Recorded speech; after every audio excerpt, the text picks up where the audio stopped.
You're listening to episode 275 of the Super League Pod. Expect some serious innuendo about some serious offences this week. There's the unanticipated return of the Mark rant, some serious pronunciation problems, and the odd memory lapse. But at least we know who Max Whiteley is, match review panel. Wakefield aren't the only ones to get a French lesson this week, and speculations abound over the Hull FC COVID outbreak. It's Rugby League with a hint of mirth. And as Barry Mack says, strap yourselves in, kids. It's SLP time.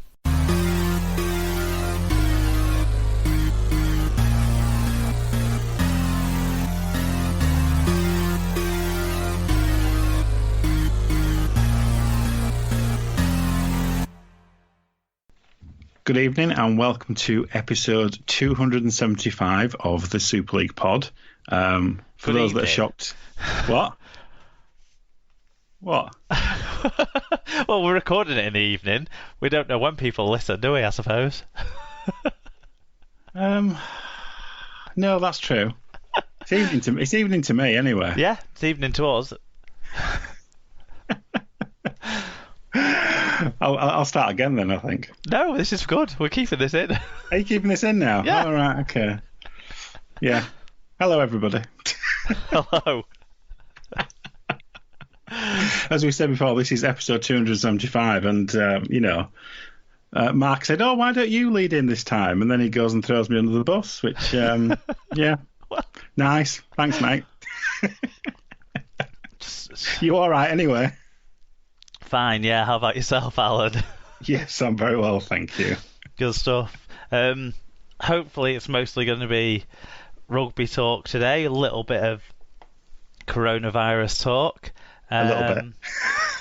And loads of busyness going on in the Championship and League One with signings, re-signings, departures, that sort of stuff to kind of tick off so that everyone's aware of what's going on there, I suppose. But yes, hopefully mostly going to be talking about the on-the-field action this week, which will be nice. Yeah. Wow. Before we get to that, this episode is sponsored by Rob's Toy Shop. Find a wide range of toys, gifts, Rugby League birthday cards and more at Rob's Toy Shop on eBay. Visit stores.ebay.co.uk/Rob's Toy Shop. And I assume that link is still the link. And on any orders over £5, you can earn 5% cash back. And also 1% of your order value will go into the SLP coffers. You need to put SLP discount at checkout. There you go. That's a shout out to our sponsor. I don't think we've got much else to talk about in the top of the show, though, have we, really? We might as well. Yeah, should we get to the thing that broke on Tuesday, as usual? Tuesday big news. We'll move on to that next.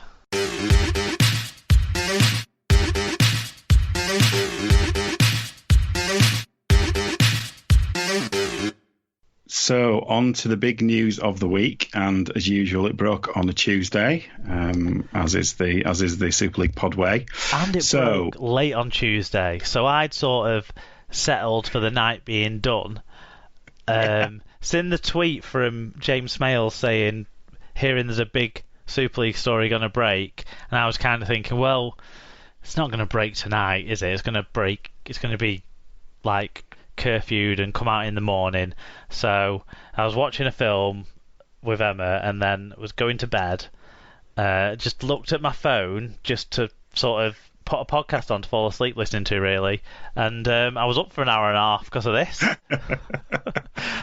Yeah, I've got to say, I was on my way back. I was having my customary also listening to a podcast, kind of late night walk, which has become a 5-month habit now.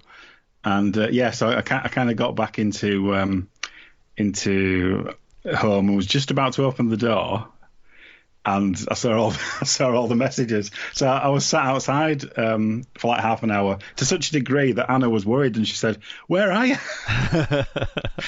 I'm sat outside. She's paying attention still. Yeah. Yeah, I'm glad she hasn't, completely forgotten me. Now that she's all famous and published and stuff, or due to be published.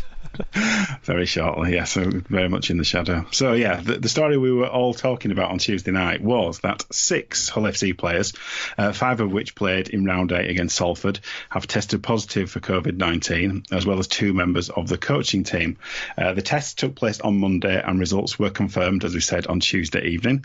So that led both Hull FC and Salford were told to cancel their training over the next few days, and with those who had tested positive being forced into quarantine until the 21st of August.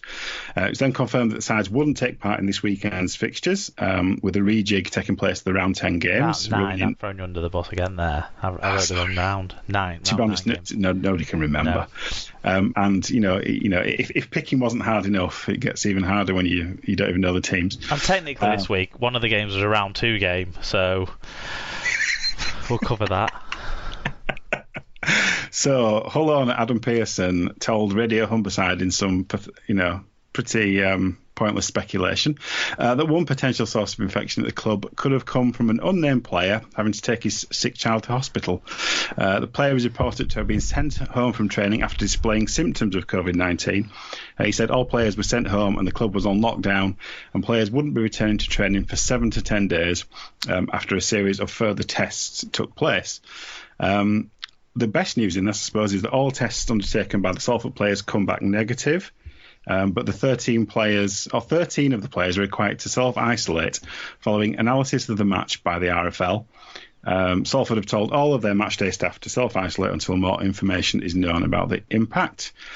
So that meant that Hull FC's Challenge Cup 6th round tie with Castleford, which was due to happen this Saturday, has been postponed. New date for the match is yet to be arranged, which means that the Wakefield Catalan game has been brought forward to 2:30 and will now be on BBC One. So then on Friday, the testing updates report that the Salford clubs also said that they were 100% negative still, which is good. And all the other clubs as well. So and all the Salford other and clubs, every other club other than Hull FC all 100% negative, so positive. Very, very good. Yeah.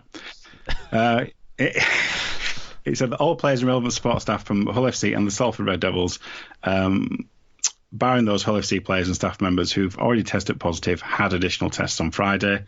So Super League provided a further update with these results on Saturday and said, this week's second round of testing on players and staff from Hull FC and Salford have been completed. All the Salford players returned negative for the second time this week. The club have already announced 2 further rounds of testing next week. So a total of 9 Hull FC players and 3 staff members have now tested positive for COVID-19. The remainder of the club's players, coaches and backroom staff have all returned negative results for a second time. 7 of the players who have tested positive featured in the Matchday 17 against Salford.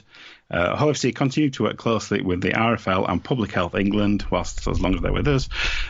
Both the club and Rugby League Cares are providing welfare support to the players and staff affected by COVID-19. Whoa, that was a lot. Yeah, Tom Andrews got in touch. He said, well, if it was going to be one team, it would be those mucky bastards, wasn't it? No, in all seriousness, hope everyone is symptomless and or recovering well. Something to be made of players out for beers after the games, though. Although not mandatory, surely the players have a responsibility to create their own bubble to protect the game they get paid to play. So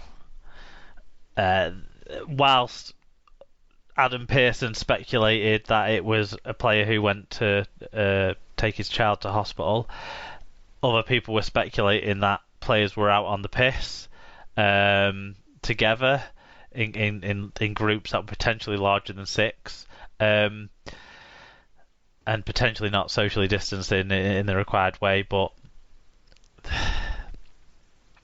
it's difficult, isn't it, to be clear on any of this. Let's first of all say that hopefully everyone who's got it has now got it contained, that none of their, family and stuff are going to be adversely affected by this, and that they'll all recover fully and quickly.